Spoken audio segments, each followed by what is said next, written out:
Right, so today we are back at Ongarue back road level crossing in Taringamotu because the bells have been replaced. So unfortunately the Griswold Mechanical Bells are now gone. As you can see. So we've now got Western Cullen Hayes E-Bells on either side of the crossing, and two sets of Montrose of Penrose LED lights on that side of the crossing only, as you can see.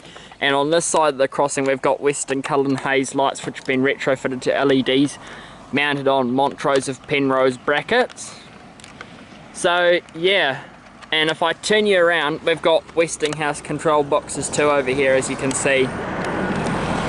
So yeah, I only filmed, and the last time I went over this crossing it was in July 2022, and it still had the Griswold Mechanical Bells, and it's now December 2022.